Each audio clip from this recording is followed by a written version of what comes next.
नमस्कार। आशा है आप सभी स्वस्थ व आनंद होंगे। आज जिस विषय को लेकर मैं आप लोगों के सामने में आया हूं, वो आप सबको, चाहे आप किसी भी संस्था में काम कर रहे हो, बैंकिंग में, इंश्योरेंस में, सर्विस सेक्टर में या गवर्नमेंट में, आपके लिए निहायत ही जरूरी है। और इस टॉपिक का नाम है सेल्फ अप्रेजल। मैं ये आपको नहीं बताने जा रहा हूं कि आप सेल्फ अप्रेजल के फॉर्मेट में क्या क्या भरने जा रहे हैं। मैं एक्चुअली में सेल्फ अप्रेजल क्या है और हम उसको किस भांति से गलत ढंग से परसीव कर लेते हैं, मैं उसी के बारे में बता देंगे। जब मैं स्केल 4 या 5 था, और स्केल 4 होके सेंट्रल ऑफिस गया था और 5 में प्रमोट होके वहीं पे मैं उसी डिपार्टमेंट में काम कर रहा था, तो हमारे कोलीग थे लखनऊ सर्कल के, मुझसे काफी सीनियर थे। वो भी मेरे साथ ही साथ उसी विभाग में काम कर रहे थे। मार्च समाप्ति के बाद एक बार उन्होंने मुझसे कहा कि विजय रंजन जी, आपने क्या अपना सेल्फ प्रेज लिख लिया? मैंने कहा, सर सेल्फ प्रेज क्या होता है? तो उन्होंने हंसते हुए कहा कि मैं सेल्फ अप्रेजल ही की बात कर रहा हूं, लेकिन हम सेल्फ अप्रेजल में तो सिर्फ सेल्फ प्रेज ही करते हैं ना, अपनी तारीफों के पुल ही बांधते हैं। कभी भी हम अपने स्ट्रेंथ के अलावे वीकनेसेस को हाईलाइट नहीं करते। मुझे उनकी बातें अच्छी लगी और फिर मैं विचार करने लगा कि क्या कभी हम सही में अपना फीडबैक लेते हैं, अपने वीकनेस को इंप्रूव करने का काम करते हैं। और मुझे लगा कि शायद ऐसा कोई भी हम में से नहीं करता। हम सिर्फ पन्ना भरते हैं, कलम से उस पर लिखते हैं या टाइप करते हैं और अपनी जितनी भी उपलब्धियां हैं, अवार्ड मिले हुए हैं, जो कुछ भी मिला हुआ है उस साल के दौरान और प्रीवियस ईयर्स में भी, सिर्फ उसी को हाईलाइट करते हैं।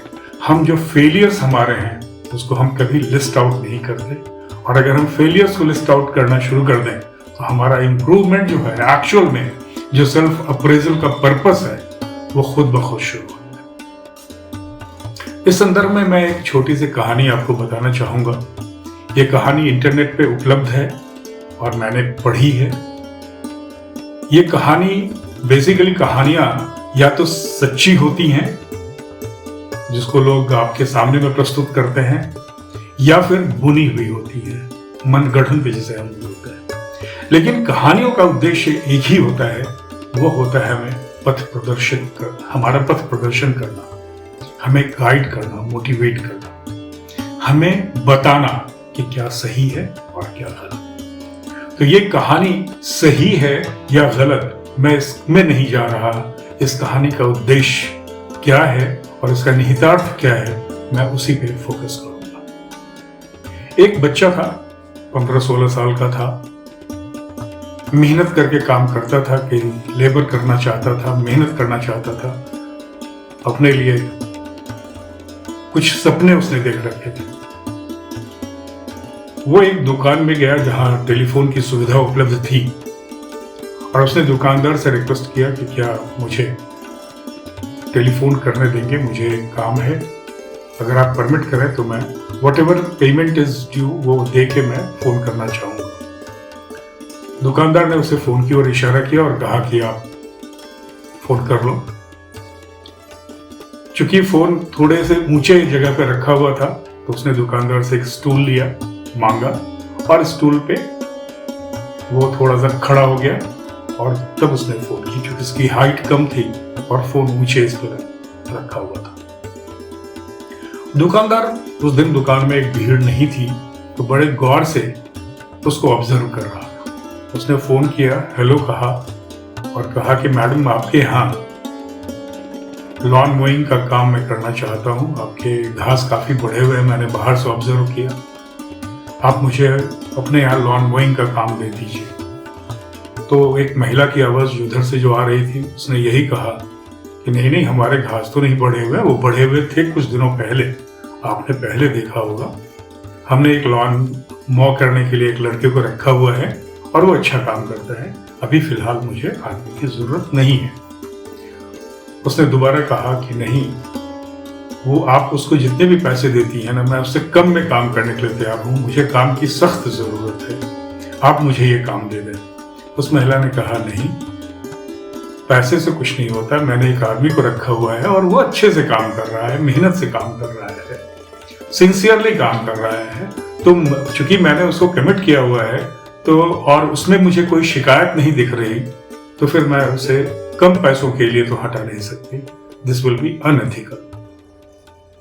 तो उस लड़के ने कहा कि देखिए, ऐसा है कि मुझे तो काम की निहायत ही जरूरत है, मैं आपको उसके अलावे आपके बरामदे क्लीन करने का काम, आपके अन्य काम कर दूंगा, कभी आपका सामान लाने की जरूरत होगी वो भी ला दिया करूंगा, मैं उसके लिए कोई एक्स्ट्रा चार्ज नहीं करूंगा, लेकिन ये काम आप मुझे दे दीजिए। उस महिला ने धन्यवाद कहते हुए फोन रख दिया, ये कहते हुए कि साहब, मेरे पास ऐसी कोई व्यवस्था अब नहीं है और मैं अपने काम करने वाले लड़के से बहुत ही खुश हूं, मैं उसे नहीं हटा सकती। उस लड़के ने फोन रख दिया और वो उतर के जाने लगा चुपचाप। तो दुकानदार को दया आ गई। दुकानदार ने कहा, तुम्हें काम की जरूरत है तो मेरे यहाँ काम कर लो, मैं तुम्हें जो भी पैसे होगा दे दिया करूंगा। उस लड़के ने कहा, नहीं, मुझे तो उसी घर में काम करना था, मुझे काम की जरूरत नहीं है। तुम इतनी मिन्नतें कर रहे थे, तुम्हें काम की जरूरत है, तो वो घर ही क्यों, यहां कर लो, कहीं कर लो। तो उस लड़के ने कहा कि एक्चुअली मैं काम मांग नहीं रहा था, मैं अपने परफॉर्मेंस को जज कर रहा था। I was doing my self appraisal. Basically उनके यहाँ जो लड़का काम कर रहा है वहां मॉक करने का, वो मैं ही हूं, और मैं ये देखना चाह रहा था कि क्या मेरे काम में कोई कमी है जो उनको मुझे रिप्लेस करने के लिए बाध्य करे। टुडे आई एम सेटिस्फाइड कि whatever I am doing is perfectly alright. I should further improve, but at least जो मैंने शुरुआत की है वो अच्छी है। ये मेरा सेल्फ अप्रेजल है। This is a story. हम अपने काम में कब इस तरह की व्यवस्था करते, कब इस तरह का फीडबैक लेते अपने एम्प्लॉयर से या अपने सुपीरियर से या इवन अपने जूनियर से। हमारे यहाँ कहने के लिए 360 डिग्रीज इंडिया में या अन्य संस्थाओं में या बैंकिंग सेक्टर में भी इंट्रोड्यूस होती हैं, लेकिन क्या एक्चुअल में 360 डिग्री फीडबैक हम लेते हैं? कभी नहीं। हम एनुअल रिपोर्ट लिखते समय अपना सेल्फ अप्रेजल एक रूटीन वे में भरते हैं और अपने कंट्रोलर्स को, सुपरवाइजिंग अथॉरिटीज को, जो रिपोर्ट राइटिंग अथॉरिटीज हैं, बेसिकली एक टूल दे देते हैं कि वो हमारे परफॉर्मेंस को देखें और हमें रेट करें। लेकिन एक्चुअल में फीडबैक हम लेते नहीं। न ही एक्चुअल फीडबैक हमारे सुपीरियर अथॉरिटी अपने बारे में लेते हैं, अपने व्यवहार के बारे में लेते हैं, अपने इम्प्लीमेंटेशन प्रोसेस के बारे में लेते हैं, अपने अन्य काम के बारे में लेते हैं, अपनी पर्सनालिटी के बारे में लेते हैं। मेरा यही कहना है कि एक्चुअल में हमें जो भी हम काम करते हैं, अगर हम एक फादर के रूप में घर में हैं, तो हमारा फीडबैक तो हमारे बच्चे ही देंगे ना कि वो हम किस तरह के फादर हैं। बाहर के लोगों को तो पता नहीं है कि घर में हम किस तरह से व्यवहार करते हैं। अगर हमारे बच्चे हैं तो उसको सही फीडबैक हम ही देंगे। लेकिन होता उल्टा है, हम अपने बच्चों की गलतियों को छुपाते हुए उन्हें दुनिया के सामने में सबसे तेजस्वी, सबसे शार्प, सबसे अच्छा बताते हैं। हम कभी भी गलतियों को इम्प्रूव नहीं करते। हम ये बोलते कि तुम में ये खामियां हैं, इसको इम्प्रूव करो। सेम चीज अप्लाइज टू ऑफिस स्टेज। हम सिर्फ तारीफ करते हैं, हम सिर्फ फेलिसिटेशन करते हैं, हम कभी किसी की काउंसलिंग नहीं करते, न ही हम किसी को काउंसलिंग करने के लिए हम अवॉइड करते हैं ऑनेस्ट फीडबैक देना। कहा जाता है ना, निंदक नियरे राखिए आंगन कुटीर छवाए। यानी जो क्रिटिसाइज करने की जिसमें कैपेबिलिटी है ना, उस आदमी को जरूर अपने करीब में रखिए। उससे वो फीडबैक आपको सही देगा, क्योंकि उसको कोई इंटरेस्ट नहीं है कि वो आपसे कोई बेनिफिट ले। अगर हम निस्वार्थ भाव से फीडबैक लें और फीडबैक दें और सही रूप से अपना सेल्फ अप्रेजल करें, तो संस्था का भी भला होगा और हमारा भी उत्तरोत्तर विकास होगा। हमें जो कमियां हैं उसको हम दूर कर पाएंगे। मैं सुपीरियर अथॉरिटीज, अगर कोई इसमें देख रहे हैं मेरे वीडियोस को, जो किसी भी संस्था को हेड करते हैं या कंट्रोल कर रहे हैं अपने लार्ज नंबर ऑफ एम्प्लॉइज को, उनको यही कहूंगा कि आप कभी इस बात से घबराइए नहीं कि आप फीडबैक लेंगे तो आपको नेगेटिव फीडबैक मिल सकता है। लेने की कोशिश कीजिए, आप में कमियां हैं इस बात को सुधारने की कोशिश कीजिए, पहचानने की कोशिश कीजिए कि आप में कमियां हैं और आप उसको कैसे इम्प्रूव कर सकते हैं। सही फीडबैक ही सही अप्रेजल है, इसको इम्प्लीमेंट कीजिए। Thank you very much. Hope this video will be of some help to you. Next week I will be coming out on another video where I will be basically explaining how HR should take care of the employees who are at ground level. Why that is very, very important in today's world. Why bottom of the pyramid always matters. If we are not able to take care of the bottom of the pyramid, we will not be able to take care of ourselves. अगले video का भी इंतजार कीजिएगा। अगर आपने subscribe नहीं किया है कर लीजिए, नोटिफिकेशंस मिलते रहेंगे।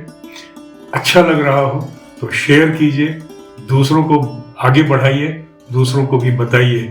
और जो चीजें आपको अच्छी लगती हैं, अगर आपको लग रहा है कि मैं कोई सही बात बोल रहा हूँ, तो उसको अपने लाइफ में इम्प्लीमेंट कीजिए और दूसरों को भी बताइए। जो ज्ञान होता है, जो एजुकेशन होता है, वो आप जितना बांटिएगा नहीं फायदा होगा। नमस्ते।